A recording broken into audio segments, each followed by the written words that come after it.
We are thrilled to be joined by Nadia and Dominic Gill. They run Encompass Films. They're also the filmmakers of Last Call for the Bayou. And Nadia and Dom, it's awesome to see you all. Thank you for joining. And before we get started talking about the project, I did want you to talk about your backgrounds with film as filmmakers, and kind of the origin story of Encompass Films. Because if I remember correctly, the story about how y'all met is great, and it involved Bolivia, and it involved a tandem bicycle, I think. So start us off just by talking about how y'all got started as a filmmaking team. Well, as any good filmmaker, my background was not in filmmaking. It was in science, and Nadia is an attorney.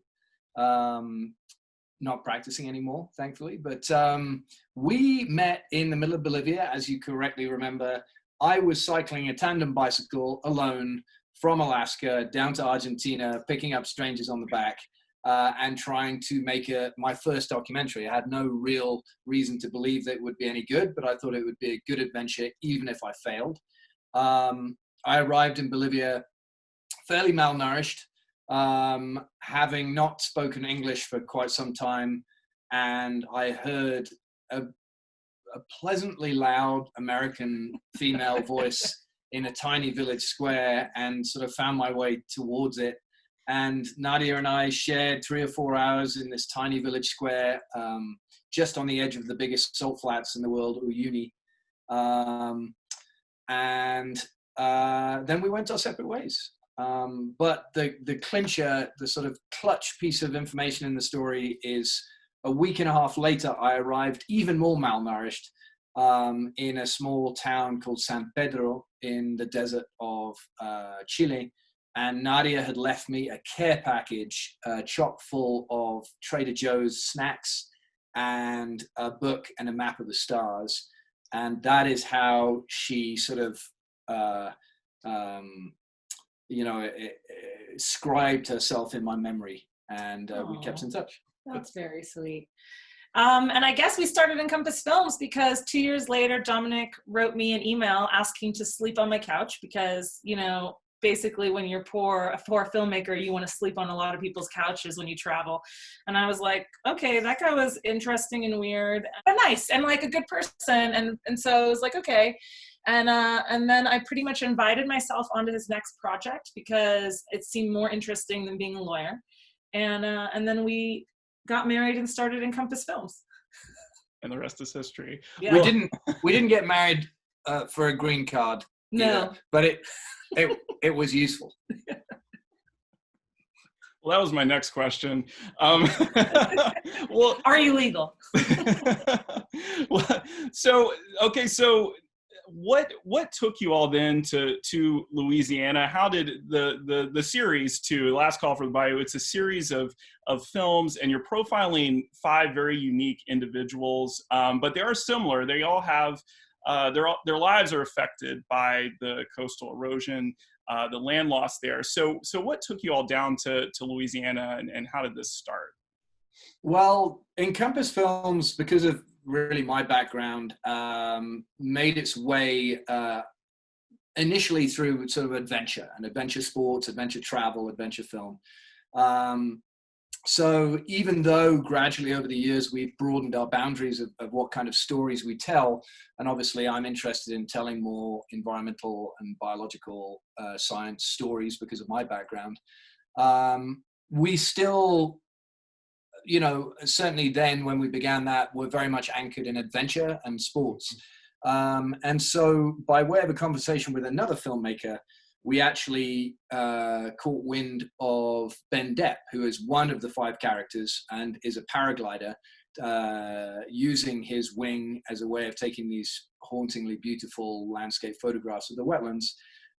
And for us, that's the kind of conduit that is perfect for us to both link our background and our foundations in adventure sports with perhaps, I would argue, more meaningful story and information. So that's how we initially found our way down there. Yeah, and then I just, as we do when we start any story, you have to research the issue. And as I read about the issue, it became very clear that a story about Ben would be woefully insufficient to kind of address the issues. And, it's like the issues like an octopus with lots of tentacles, and each one represents just a sliver. And it just seemed like one character, even if you lengthen the film out and he had a typical, 3-act journey, just would never have gotten to all the issues. And so we started to create the format around how we could best explain the different things that were happening in Louisiana that were contributing to the issue and that people were experiencing and feeling.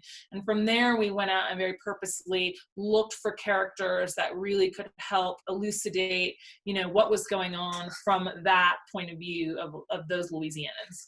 Well, first off, Dom, you shot the film as well as directed, and I was curious before we get into talking about some of the other characters. What was it like capturing Ben, as he obviously you followed him as he is paramotoring, which I didn't know what that was either until I saw this. So talk about that, because you're capturing him as he's capturing these amazing photos in this contraption, this paramotoring contraption. Talk about that though, just how you shot this as well. So I'm very much I very much like to get, as I say, on people's shoulders when I'm filming them, understanding the world through their eyes a little bit. Now, someone piloting a paraglider makes that a little bit more difficult. And the two possible options were obviously use a drone, which in the wetland environment would be extremely difficult because you would need a boat to chase Ben, and you end up going in and out of bays while he's flying in a straight line. And the drone most of the time would be in the boat changing batteries. It just wouldn't work.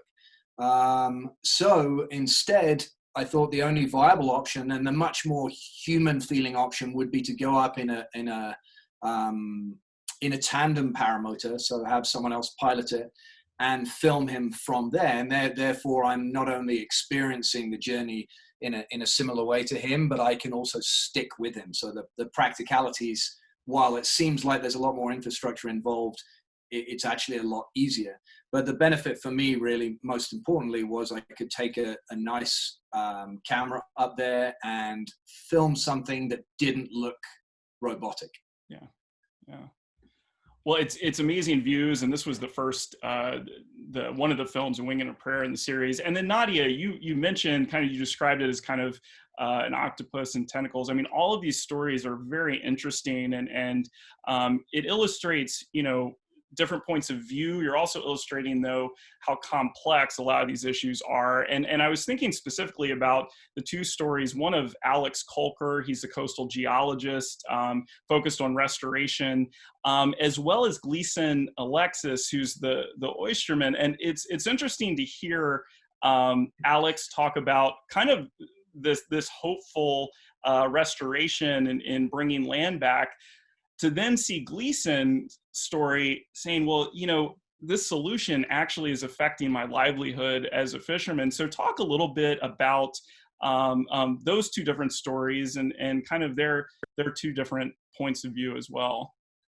Yeah, it's really interesting. That was, I'd say, you pinpointed maybe the most difficult task for us as filmmakers on this project, because as outsiders, when you go into an environmental issue, especially if you come from, as Dom did, a science background, or as I do, a highly analytical nature, it's very easy to assess the environmental issue from the perspective of, what do scientists say is the best course of action?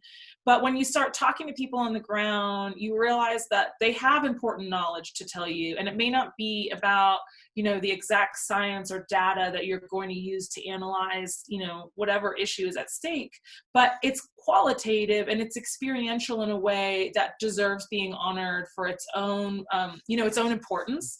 And I don't just mean that in the sense of like, it's his experience. We need to tell you what his experience is. I mean that in the way that you have to take seriously what they are saying are the issues from their point of view. And I think Gleason would be the first person to say, like, if I believed that opening up the river was going to solve this, I would be 100% behind it. But I have reasons to believe that maybe that's not the case. And it's from previous things that have happened and, you know, and mistakes that have been made in the past. And I think Alex would actually understand that 100%. And even though Alex comes from the perspective of saying, well, you know, we did the math and we think this will work, Alex will be the first person to say, there's a reason that not everybody trusts the scientists, and we have to win them over, and we have to go and include them in the conversation and dialogue. And I think they try to do that. It's really hard. It's an old issue that has a lot of stakeholders in it. And I think even since we finished the film, what the community down there is doing to better bring in the fishing community and the Native American community into the process of decision making is a lot better than it was in the previous years before we got there. And I think a lot of that is from people like Gleason speaking up. As a little follow-up for Gleason as well, I'm sure anyone that sees the film will be pleased to hear that despite ongoing, you know, issues and controversies around what kind of coastal restoration to enact, he has had one of the best catch years of his life. With his bigger boat. No, not with his bigger boat, with a bigger boat. Oh, he got a second He sold the big boat and got another one. He was doing so well. Nadia, how did you find Kasha Clay? Talk about your experience and your time with Kasha as well. She was featured in South as South Can Go. Yeah, so actually, Kasha was the last person that we asked to be part of the project. And we had understood the Native American component as a feature, but I think we were a little shy in reaching out to the Native American community as outsiders and as people. I think there, and not just in Louisiana, but nationally, you know, there's a lot of trust issues with filmmakers specifically in the Native American community. And I think we did not want to feel like we were parachuting in just to take a story. And so I think we resisted it for a little bit, but the more we got into it, the more we just felt, again, it was about information that they have to share that may not always be heard and that might be important to us to hear. And eventually we talked to enough people that I got the confidence to say, okay, I think we should reach out. And as with all of our characters, like you know, you have to take the time. Like it took us in some cases 6 months to find the right individual who we could invite to be part of the project.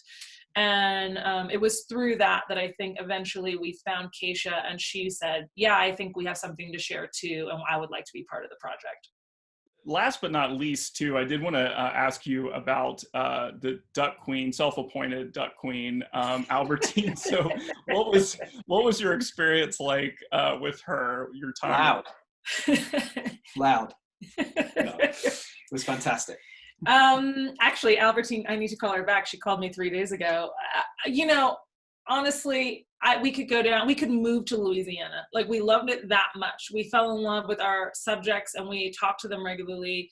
And Albertine is just like a vibrant individual who is so passionate. And it's just like, I think we picked her story originally without really understanding who she was. We were, Jacques had vouched for us, this nonprofit director, communications director, and we'd seen a little bit of her on a video, like 30 seconds to a minute, and I didn't really know what to expect, but we had read about her written story, and like we were like, oh, this woman has something to share. And I just think we were blown away by her pizzazz and her gusto for life and her dedication to the issue. And she is retired and she still spends, you know, so much time educating people, lobbying for the area.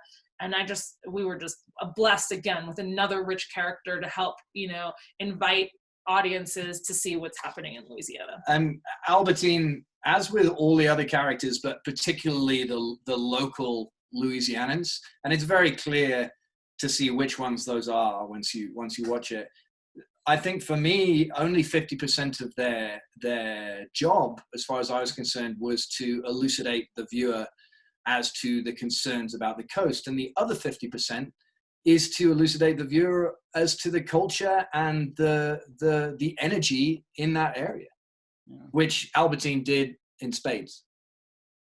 Nadia and Dom, it's been great to see you. Thank you for your time. And again, the film is Last Call for the Bayou. Thank you all. Thank Thanks. you.